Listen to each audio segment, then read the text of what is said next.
You're trying to figure out if you should purchase a Universal Orlando annual pass, and in today's video, we're diving into everything that you need to know about these said annual passes that are also known as UOAPs. Whether you're a theme park rookie or a thrill seeker, I'm here to help you figure out which UOAP is right for you. First things first, there are 4 types of annual passes sold by Universal. Now, there are also 2 different options of each of these 4 tickets, those being a 2-park or a 3-park option. The 2-park pass only covers the dry parks, those being Universal Studios Florida and Islands of Adventure. But now let's say you're more of a water park fan, well, the 3-park option also includes Volcano Bay. The choice between these depends on whether you're trying to plan to enjoy the water park or just stick to the main parks themselves. And now that you know the difference between the 2-park and 3-park options, let's dive into the actual passes themselves, of which we have 4 types of annual passes that are currently available, and they are the Seasonal Pass, the Power Pass, the Preferred Pass, and the Premier Pass. Now, by name alone, it's hard to distinguish the difference between all of these, but don't worry, we're going to go into each one of these individually and give you a breakdown of the little details that make them slightly different than each other. The first pass we're going to be talking about today is the Seasonal Pass, which is the most affordable option, coming in at $425 for the 2-park and $525 for the 3-park. Even though this is the most affordable option, it does come with some limitations. I will say this pass is perfect if you are a casual visitor of the park and don't mind working around blockout dates. Now, I'll put those blockout dates on the screen right now so you guys can read them and see what they are exactly, but I'll say this, a blockout date situation that just occurred very recently and will occur for the rest of the month of February all through March is the Mardi Gras concert dates. For example, February 8th was Joe Jonas's concert. Me and Lexi went. Now, if we were seasonal pass holders, we wouldn't have been able to get in, but because of the pass type that we have, we were able to get in and see the concert. So if you're planning on attending any of the Mardi Gras concerts, I highly recommend to not get this pass, but if you don't really have an interest in the Mardi Gras concerts, this pass might still be a great option for you.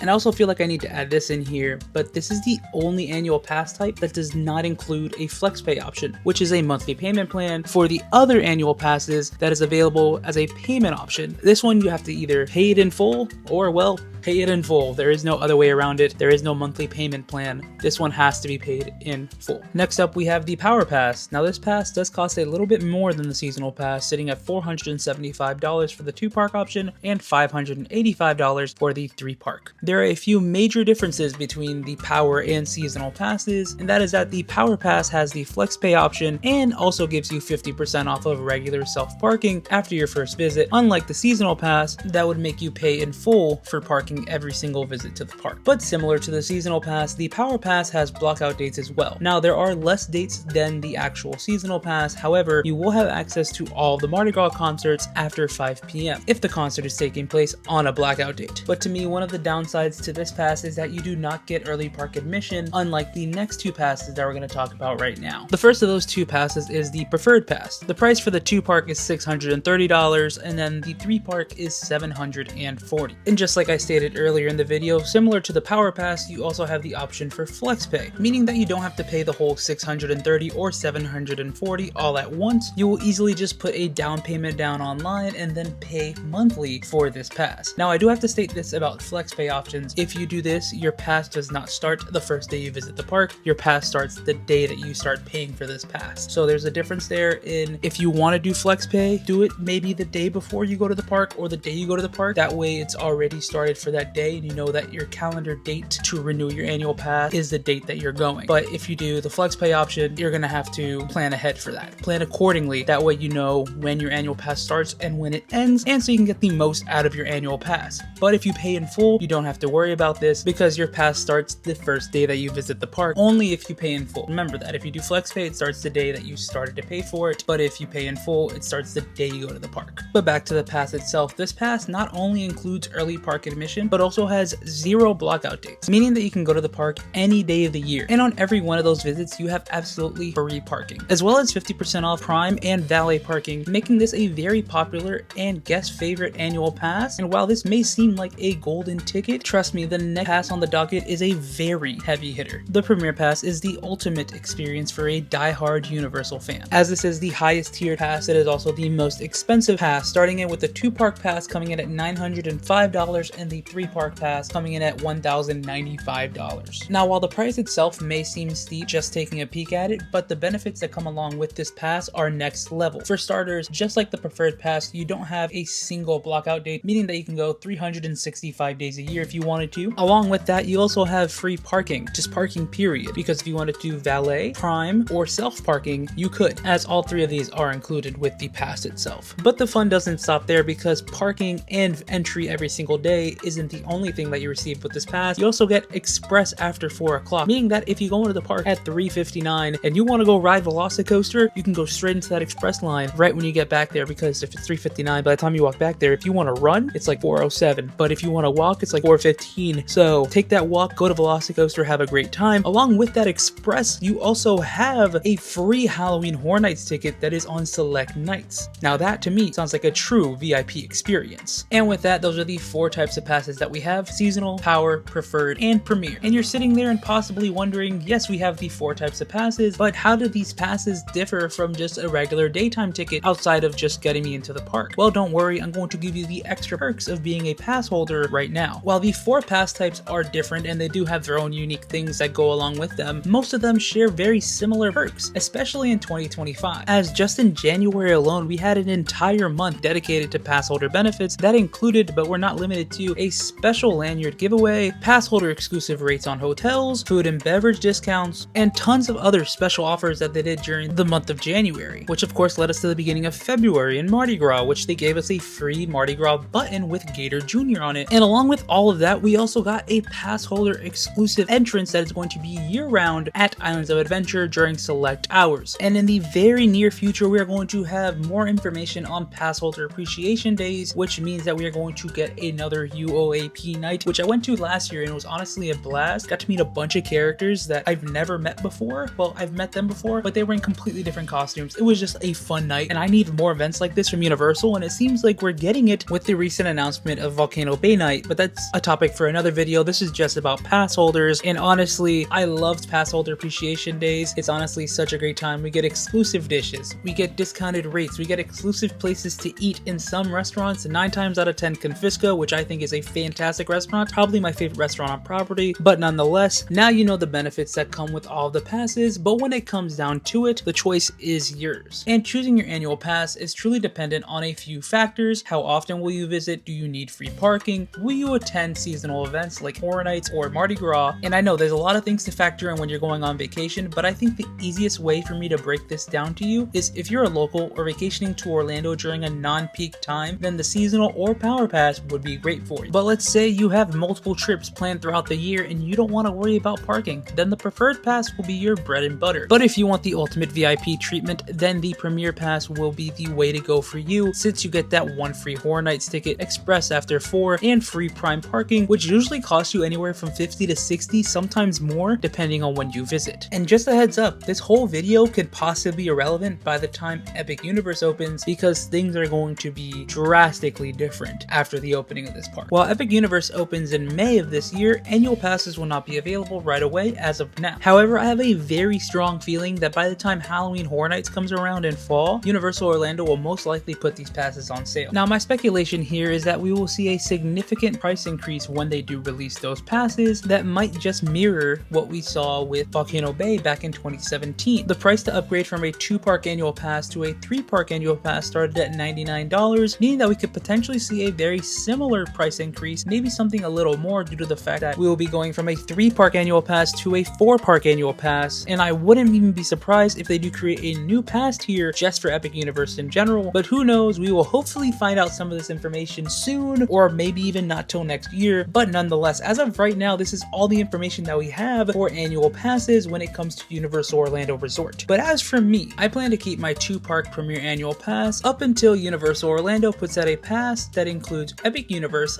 Islands of Adventure, and Universal Studios Florida all together on one pass. And back to the Premier Pass that I have, I feel like being an Orlando local, this pass was perfect for me, as I have some amazing benefits with that free parking, whether it's valet or prime, that express after 4, and that free Halloween Horror Nights ticket, which 9 times out of 10 I never use because I buy a frequent fear pass, but we're not going to talk about that. I just like to say that I have a free Horror Nights ticket every year because of this pass. And this is the pass that I plan to stick with for quite a bit, but I want to know, if you're a pass holder, what pass do you have? Or if you're planning on getting an annual pass, what pass do you plan on getting? exciting, let me know down in the comments. But that is all the information I currently have for you on Universal Orlando annual passes. If you do have any questions, comment them down below and I will try my best to answer them. Along with that, I will also put a link in the description for the Universal Orlando annual pass holder website that you can see most of the information for yourself online. If you've enjoyed this video, please give it a thumbs up. Subscribe if you want more videos just like this in the near future. And stay excellent, my dudes.